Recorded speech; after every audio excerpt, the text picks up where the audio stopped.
பாருங்க கேக் எவ்வளோ சாஃப்டாக இருக்குது.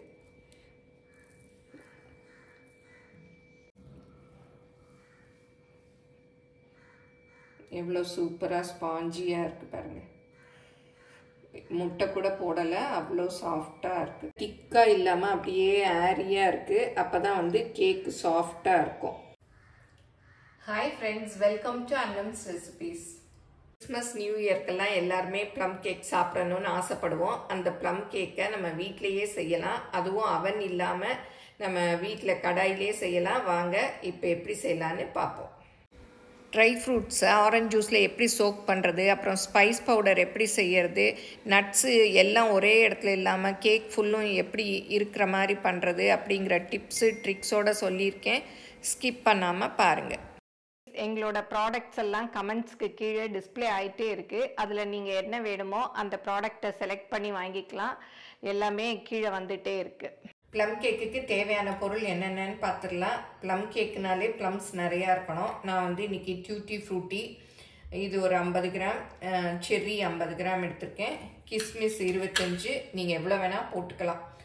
அப்புறம் பிளாக் கிரேப்ஸ் அதுவும் கருப்பு கிஸ்மிஸ் அதுவும் 25, பேரிச்சம்பழம் ஒரு 25. அதில் கொட்டை எடுத்து வச்சுருக்கேன். இது 5 ஃப்ரூட்ஸ் எடுத்து வச்சுருக்கேன். அப்புறம் வந்து ஆரஞ்சு இந்த ஜெஸ்ட் எடுக்கணும், அதை துருவி அந்த தோலை, அதுக்கு வந்து ஒரு எலுமிச்சம்பழம் ஒரு ஆரஞ்சு வச்சுருக்கேன். வால்நட் 25, பாதாம் 25, முந்திரி 25. அப்புறம் வந்து இதெல்லாம் சேர்த்து பொடி பண்ணிக்கணும். நீங்கள் பொடியாக இருந்தாலும் போட்டுக்கலாம். பட்டை, கொஞ்சம் சுக்கு, 2 கிராம்பு, 2 ஏலக்காய் இதோட விதை மாத்திரம், அப்புறம் கொஞ்சோண்டு ஜாதிக்காய் வச்சுருக்கேன். இல்லை நீங்கள் ஜாதிக்காய் இருந்தால் துருவி சேர்க்கறதுனாலும் சேர்த்துக்கலாம். இதெல்லாம் போட்டால் தான் கேக் அந்த வாசம் இருக்குது இல்லையா, அந்த வாசத்தோடு இருக்கும். இதெல்லாம் வந்து அப்படி நுணுக்கி போட்டுக்கலாம். அப்புறம் 1/2 டம்ளர் பால், ஏன்னா முட்டை நம்ம சேர்க்கலை, அதனால் பால் தான் எடுத்திருக்கேன். அது கொஞ்சம் நல்லா கேக்குக்கு சாஃப்ட்னஸ் கொடுக்கும். ஆரஞ்சு ஜூஸு, ட்ரை ஃப்ரூட்ஸ் எல்லாம் வந்து கொஞ்சம் ஒரு 1 hour சோக் பண்ண போகிறோம் அதுக்கு. அப்புறம் மைதா 180 கிராம், அப்புறம் வந்து நாட்டு சக்கரை அதான் எடுத்திருக்கேன் 180 கிராம், ப்ரௌன் சுகர், பட்டரும் 180 கிராம், பேக்கிங் பவுடர் 1 டீஸ்பூன். நம்ம ஜாமான்கள் தான் நிறையா இருக்க மாதிரி இருக்கும். நம்ம வந்து டக்குன்னு செஞ்சிடலாம். இப்போ இந்த ஃப்ரூட்ஸ் எல்லாம் ஆரஞ்சு ஜூஸில் ஊற வச்சுக்கலாம். நீங்கள் அப்படியே போட்டுட்டு கூட உடனே செய்கிறதுனால செய்யலாம். ஒரு 1/2 மணி நேரம் ஊற வச்சுக்கிட்டா அந்த ஆரஞ்சு ஜூஸில் ஊறி நல்லா இருக்கும். இப்போ பேரிச்சம்பழம் பொடியாக கட் பண்ணி வச்சுக்கேன், அது போட்டுக்கலாம். கிஸ்மிஸ், அப்புறம் பிளாக் கிரேப்ஸ் அதுவும் கருப்பு கிஸ்மிஸ், அப்புறம் செர்ரி பழம் பேக்கெட்டில் தான் விற்கும் இல்லையா, அந்த செர்ரி தான், அதை கட் பண்ணி வச்சுருக்கேன். அப்புறம் டியூட்டி ஃப்ரூட்டி, ஆரஞ்சு ஜூஸு. நீங்கள் ஆரஞ்சை வந்து பிழிஞ்சு ஒரு 3/4 டம்ளர் அளவுக்கு எடுத்துக்கலாம். இது அப்படி நல்லா ஊறட்டும். ஊறினா அந்த ஃப்ரூட்ஸும் நல்லா அப்படி அந்த ஆரஞ்சு ஜூஸில் ஊறி இருக்கும். இதில் இப்போ இந்த எலுமிச்சம்பழத்தை அப்படியே துருவி போட்டுக்கலாம். இப்போ பாருங்கள் அப்படியே துருவியாச்சு. இந்த மாதிரி துருவிக்கணும். அந்த தோலில் இருக்க ஃப்ளேவர் வந்து அந்த கேக்கில் வரும். கேக் ரொம்ப நல்லாயிருக்கும்.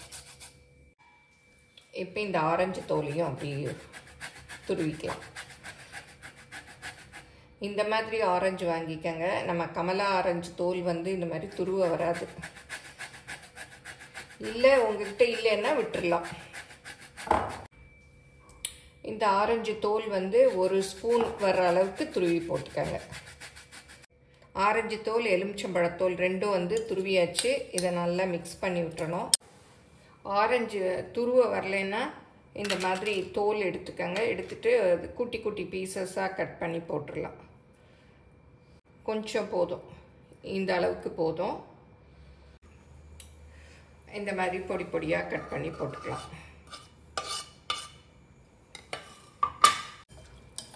நல்லா மிக்ஸ் பண்ணிட்டு அப்படியே மூடி வச்சிடலாம். இதெல்லாம் அப்படியே கொஞ்சம் நேரம் சூடு பண்ணிக்கலாம். அப்போ தான் வந்து நல்லா பொடி பண்ண வரும். பட்டை, ஏலக்காயோடைய விதை மாத்திரம் எடுத்துக்கலாம். கிராம்பு, சுக்கு, ஜாதிக்காய் இதெல்லாம் போட்டு பொடி பண்ணிக்கலாம். இந்த ஏலக்காயில் வந்து சீட்ஸை மாத்திரம் எடுத்துக்கலாம். இதை நல்லா ஃபைன் பவுடர் ஆக்கிக்கலாம். இந்த கேக்கில் இஞ்சியில் வந்து கேண்டி மாதிரி இருக்கும் இல்லையா, அதை வந்து ஃப்ரூட்ஸு சோக் பண்ணுறச்சே வைப்பாங்க. அது இல்லாததுனால நான் கொஞ்சம் சுக்கு போட்டிருக்கேன். நீங்கள் வேணும்னா போட்டுக்கலாம். இல்லாட்டா சுக்கு இல்லாமல் பட்டை, கிராம்பு, ஏலக்காய், ஜாதிக்காய் மாத்திரம் பொடி பண்ணிக்கலாம். இடிச்சாச்சு. இதை வந்து எடுத்து வச்சுக்கலாம். இந்த நட்ஸ் எல்லாம் போட்டுட்டு மைதா மாவு போட்டு அப்படியே டஸ்ட் பண்ணிக்கணும். ஏன்னா அப்போ தான் வந்து அது கேக்கில் அடியில் போய் இறங்காது, அப்படியே மேலே இருக்கும். இந்த மாதிரி கொஞ்சம் போட்டு இப்போ கேக் டின்னை வந்து நம்ம ரெடி பண்ணிக்கலாம். நான் 7 இன்ச்சு கேக் டின் தான் எடுத்திருக்கேன். இதில் நீங்கள் பட்டர் பேப்பர் இருந்தால் கீழே இந்த சைடில் கீழே எல்லாம் பட்டர் பேப்பர் போட்டுக்கலாம். இல்லாதவங்க இந்த மாதிரி பட்டர் பூசிட்டு அப்படி மைதாவில் டஸ்ட் பண்ணிக்கணும். தடவியாச்சு. இப்போ மைதா மாவு கொஞ்சம் போட்டுட்டு அப்படியே டஸ்ட் பண்ணணும். அது எல்லா இடத்துலையும் அப்படி படுற மாதிரி, இந்த சைடில் எல்லாம் கூட படுற மாதிரி. இப்படி பண்ணுறதுனால நமக்கு கேக் வந்து ஒட்டாமல் வரும். பாருங்கள் இந்த மாதிரி. இன்னைக்கு வந்து நான் இந்த கடாயில் தான் கேக் பண்ண போகிறேன். அவன் இல்லாதவங்க கூட இந்த ப்ளம் கேக் பண்ணலாம். இதுக்கு வந்து வீட்டில் கனமான ஒரு அடி வெயிட்டாக இருக்க மாதிரி கடாய் எடுத்துக்கங்க. எடுத்து அடுப்பை ஆன் பண்ணிவிட்டு இப்போ ப்ரீ ஹீட் பண்ணிக்கலாம். குறைச்சி வச்சுடுங்க. குறைச்சி வச்சுட்டு அதில் வந்து இந்த மாதிரி ஸ்டாண்ட் எல்லார் வீட்லேயும் இருக்கும். அதை உள்ளே போட்டுட்டு இதை வந்து இப்படி மூடிடணும். மூடி ப்ரீ ஹீட் பண்ணிக்கலாம். நம்ம அவனை ப்ரீ ஹீட் பண்ணுவோம் இல்லையா, அதே மாதிரி தான். இந்த மூடியில் ஹோல்ஸ் இருக்குது இல்லையா, அது வழியாக ஹீட் வெளியில் போகும். அதுக்காக ஒரு சின்ன பேப்பர் எடுத்துகிட்டு சுருட்டிட்டு அதுக்குள்ளே வச்சிட்டோன்னா அந்த ஹீட் வந்து வெளியில் போகாது, உள்ளே இருந்து வேகும். இல்லாட்டா வெளியில் போயிடும். பாத்திரங்கள் எல்லாம் ஈரமே இருக்கக்கூடாது. ட்ரையான காஞ்ச பாத்திரங்களாக எடுத்துக்கோங்க. இப்போ 180 கிராம் வெண்ணெய் போட்டிருக்கேன். இதை வந்து நல்லா அப்படியே குழச்சி எடுத்துக்கணும். ரூம் டெம்பரேச்சருக்கு வரணும். ஃப்ரிட்ஜில் இருந்ததுன்னா நீங்கள் எடுத்து வெளியில் வச்சுக்கோங்க. இதில் 180 கிராம் ப்ரௌன் சுகர் அதை போட்டுக்கிறேன். அது ரெண்டையும் போட்டு அப்படியே நல்லா மிக்ஸ் பண்ணணும்.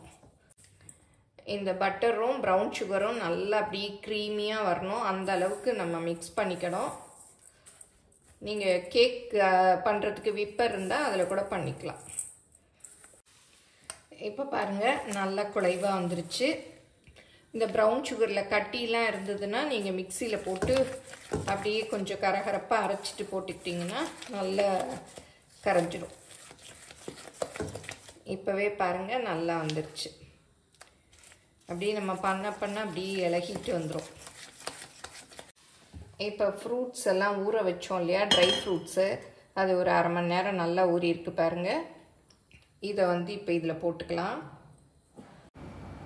நீங்களும் சுவையாக சமைக்கணுமா, எங்கள் மசாலா பொடிகளை யூஸ் பண்ணி பாருங்கள். அதெல்லாம் வாங்கணுன்னா ஸ்க்ரீனில் வர்ற வெப்சைட்டுக்கும் வாட்ஸ்அப் நம்பருக்கும் போய் ஆர்டர் பண்ணிங்கன்னா நீங்கள் வேணுங்கிறத வாங்கிக்கலாம்.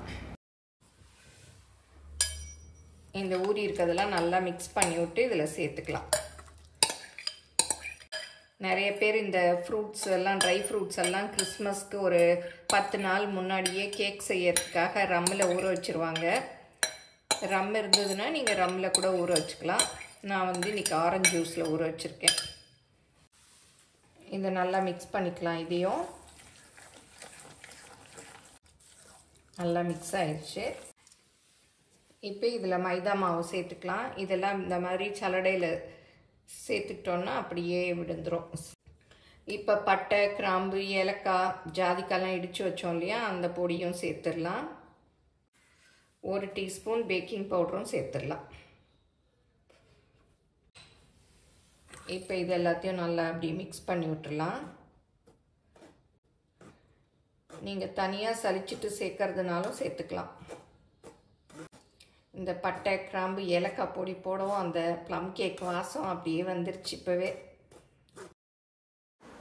நீங்கள் ட்ரை ஃப்ரூட்ஸ் ஆரஞ்சு ஜூஸில் சோக் பண்ணாமல் சேர்க்குறதுனா இந்த ஸ்டேஜில் ட்ரை ஃப்ரூட்ஸை சேர்த்துக்கலாம். இந்த பட்டையெல்லாம் போட்டேன் இல்லையா, அதில் அரைப்படாதெல்லாம் அது அப்படியே மேலே நின்றுடுச்சு பாருங்கள். இப்போ இதையும் நல்லா மிக்ஸ் பண்ணிக்கலாம். இப்போ தான் வந்து நம்ம பால் ஊற்றிக்கணும். பாலை வந்து மொத்தமாக ஊற்றிடக்கூடாது, பார்த்து பார்த்து ஊற்றணும். இந்த பேட்டர் தண்ணியாக இருந்ததுன்னா இந்த ட்ரை ஃப்ரூட்ஸ் எல்லாம் கீழே அடியில் போயிடும். அதனால் பார்த்து ஊற்றிக்கணும். இப்போ ஒரு அளவுக்கு 1/4 டம்ளர் அளவு ஊற்றிருக்கேன். நம்ம மிக்ஸ் பண்ணிவிட்டு மீதியை ஊற்றிக்கலாம். இப்படி ஒரே டைரக்ஷனில் தான் மிக்ஸ் பண்ணணும். அப்போ தான் காற்று உள்ளே போய் கேக்கு நல்லாயிருக்கும். இந்த மாவு ரெடி பண்ணுறச்சே வந்து நம்ம கடாய் அடுப்பில் வச்சு அப்படியே ப்ரீஹீட், அதாவது சூடுபடுத்துறது, ப்ரீஹீட் அவனை ப்ரீஹீட்டுன்னு சொல்லுவோம் இல்லையா, அந்த மாதிரி பண்ணிட்டோன்னா நம்ம டக்குன்னு அப்படி வச்சிடலாம். இந்த நட்ஸ் எல்லாம் போடணும். நட்ஸ் எல்லாம் வந்து இந்த மாதிரி மைதாவில் டஸ்ட் பண்ணுறதுனால அடியில் போகாமல் எல்லா இடத்துலையும் மிக்ஸ் பண்ணிகிட்ருக்கோம். சும்மா போட்டோன்னா அப்படியே அடியில் போய் தங்கிடும், மேலெல்லாம் ஒன்றும் இருக்காது. ரொம்ப திக்காக இருக்குது, கொஞ்சம் பால் ஊற்றிக்கலாம். கொஞ்சம் மீதி வச்சுருக்கேன், ஒரு டேபிள் ஸ்பூன் அளவு, பார்த்துட்டு ஊற்றிக்கலாம். இதே மாதிரி நல்லா மிக்ஸ் பண்ணணும். இப்போ மீதி இருக்க பாலையும் ஊற்றிடுறேன். கரெக்டாக இருக்குது நம்ம எடுத்து வச்ச பால். 7 இன்ச் கேக் டின் தான் எடுத்திருக்கேன். அதில் இதெல்லாம் போட்டுக்கலாம்.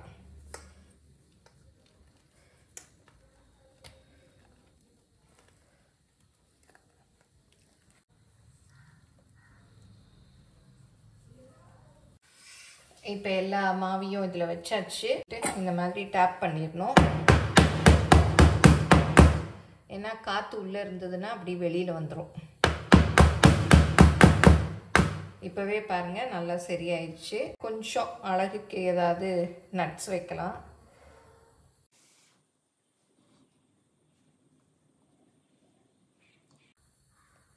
ரெண்டு தட்டு தட்டிக்கலாம்.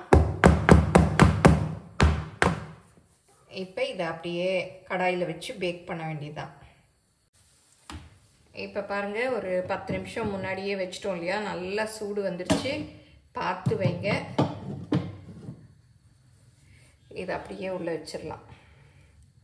கை பட்டுதுன்னா கூட சுடும், பார்த்து வைங்க. இப்போ அப்படியே மூடி வச்சிடலாம். ஒரு 50 நிமிஷம் இது வந்து பேக் ஆகணும். நம்ம நடுவில் ஒரு 30 நிமிஷம் ஆனதும் திறந்து வெந்துருச்சான்னு பார்த்துக்கலாம். அப்படியே அடுப்பை வந்து குறைச்சி வச்சு மீடியமில் வச்சிடணும். ரொம்ப ஹைலெல்லாம் வைக்கக்கூடாது. குறைச்சி வச்சுருக்கேன் பாருங்கள். இவ்வளோதான் இருக்கணும். இதில் அப்படியே பேக் பண்ண விட்டுறணும். நல்லா பேக் ஆனதும் வாசம் வரும். ஒரு அரை மணி நேரம் கழித்து வெந்துருச்சான்னு திறந்து பார்த்துக்கலாம். அடுப்பு பாருங்கள், இந்த அளவு தான் வச்சுருக்கேன். இந்த மாதிரி இருந்தால் தான் நல்லா வேகும். இப்போ பாருங்கள், அப்படியே நல்லா அப்படியே வெந்து வருது பாருங்கள். இப்போ டைம் வந்து 4:10 ஆகுது. 3:20க்கு வச்சேன். 50 நிமிஷம் ஆயிடுச்சு. இப்போ பார்க்கலாம். பாருங்கள், இன்னும் மாவாக தான் இருக்குது. இன்னும் ஒரு 10 நிமிஷம் விடலாம். டைம் கரெக்டாக 4:20, 60 நிமிஷம் ஆயிருக்கு. இந்த மாதிரி நடுவில் தான் குத்தி பார்க்கணும். பாருங்கள், ஒன்றுமே ஒட்டலை, நல்லா வெந்துருச்சு. அடுப்பை ஆஃப் பண்ணிடலாம். இப்போ அடுப்புலேருந்து இறக்கிட்டேன். உடனே வந்து நம்ம டீமோல்டு பண்ணக்கூடாது. இது வந்து ரொம்ப சூடாக இருக்கும். எடுத்து வெளியில் வச்சிடலாம். கை க்ளவுஸ் ஏதாவது போட்டுக்கங்க, ரொம்ப சூடாக இருக்குது.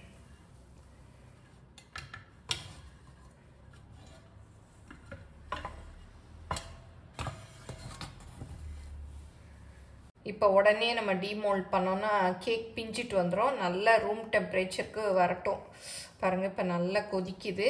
ஆறின பிறகு டீமோல்ட் பண்ணலாம். இப்போ கடாயெல்லாம் பாருங்கள் ஒன்றுமே ஆகலை. அப்படியே ஸ்டாண்ட் போட்டிருக்கேன். ஸ்டாண்டு தான் சுடுது. நம்ம உப்பு போடணும் மண் போடணும்லாம் அவசியம் இல்லை. சும்மாவே நல்லா இருக்குது. ஒன்றுமே ஆகலை. கடாயி அப்படி தான் இருக்குது. நல்ல கனமான கடாயை வச்சுக்கிட்டோன்னா ஒன்றுமே ஆகாது. 1 hour ஆயிடுச்சு. இன்னுமே சூடு ஆறல. நல்லா சூடாகவே இருக்குது. இந்த ஓரம்லாம் பாருங்கள் அப்படியே எடுத்துகிட்டு வந்துருச்சு. இன்னும் நல்லா ரூம் டெம்பரேச்சர் வந்த பிறகு நம்ம வந்து டீமோல்ட் பண்ணலாம். இதை டீமோல்ட் பண்ணலாம்.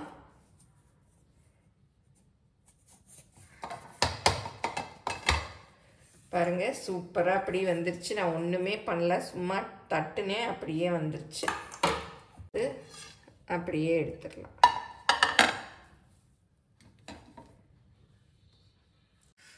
நல்லா ஆறினதும் பாருங்கள் சூப்பராக எடுக்க வந்திருக்கு. இதை கட் பண்ணி பார்க்கலாம்.